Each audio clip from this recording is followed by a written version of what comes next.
पीलीभीत में माया का चलेगा जादू, फूल बाबू नहीं खिलने देंगे कमल। कांग्रेस बीजेपी के बाद बीएसपी का बनेगा गढ़, वरुण गांधी का टिकट काटना पड़ेगा महंगा। मायावती के लिए बड़ा मैदान पीलीभीत, चढ़ गुंडन की छाती पर मोहर लगेगी हाथी पर। इस लोकसभा चुनाव में मायावती और बीएसपी इसी मूड में दिखाई दे रही है और अपने पुराने तेवर के साथ मैदान में है और नजर है पीलीभीत सीट पर। इस लोकसभा चुनाव में उत्तर प्रदेश की 80 सीटों में से जो हॉट सीटें हैं उसमें से एक है पीलीभीत, क्योंकि पीलीभीत सीट कभी कांग्रेस का गढ़ माना जाता रहा है। उसके बाद जैसे ही मेनका गांधी की यहाँ एंट्री होती है और वो यहाँ से चुनाव लड़ती हैं, उसके बाद से ये सीट बीजेपी की हो गई। नन्हे नन्हे कदमों से वरुण गांधी अपनी मां के साथ पीलीभीत आए थे और अब पीलीभीत से बीजेपी ने वरुण को चुनावी मैदान से दूर कर दिया है, जिसके बाद अब जमीन तलाश रही है यहाँ बहन जी मायावती। बीजेपी ने पीलीभीत सीट से जीतन प्रसाद को प्रत्याशी बनाया है। समाजवादी पार्टी ने भगवंत शरण गंगवार और बहुजन समाज पार्टी ने अनीश अहमद खान को उतारा है। मायावती पीलीभीत सीट अपने नाम करके बीजेपी और सपा दोनों को सबक सिखाना चाहती है, क्योंकि जिस तरह वो अकेले मैदान में रहकर गरीबों और पिछड़ों को हक दिलाने की बात कर रही है, वहीं एनडीए और विपक्षी गठबंधन मायावती के राजनीतिक जमीन खोने का दावा कर रहे हैं।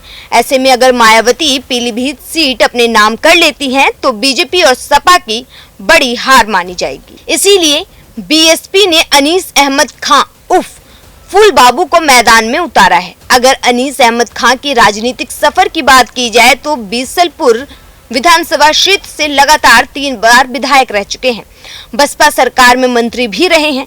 अनीस अहमद खां फूल बाबू के नाम से चर्चित हैं। फूल बाबू ने 2009 और 2019 में बसपा के टिकट से लोकसभा चुनाव लड़ा।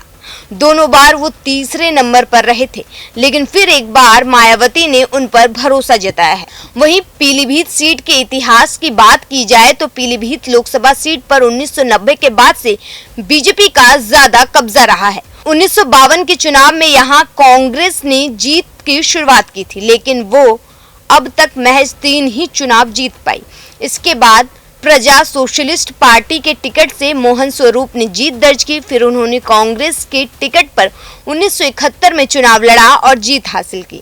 1977 के चुनाव में जनता पार्टी के टिकट से नवाब शमशुल हसन खां को जीत मिली थी। 1980 में हरीश कुमार गंगवार तो 1984 में कांग्रेस के भानु प्रताप सिंह सांसद बने, लेकिन 1989 के चुनाव के बाद पीलीभीत सीट का इतिहास बदल गया। 1989 में मेनका गांधी जनता दल के टिकट से सांसद बनी। इसके बाद से मेनका गांधी और पीलीभीत एक ही हो गए। 1991 में बीजेपी के परशुराम गंगवार सांसद बने और कमल खिला। फिर 1996 में जनता दल के टिकट पर मेनका गांधी फिर सांसद चुनी गई।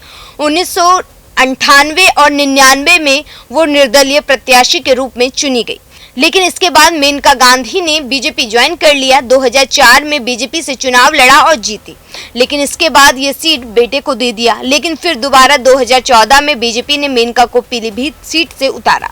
2019 में फिर वरुण को टिकट दिया और अब 2024 में वरुण का टिकट काट दिया है। इसको लेकर जनता में नाराजगी देखने को मिल रही है। बीएसपी भी वरुण के पक्ष में बोलती दिखाई दे रही है। सपा के अंदर खाने की कलह जनता के सामने आ गई है। ऐसे में बीएसपी और बहन जी पीलीभीत में कमाल कर सकती हैं। Bureau report, news 1 India.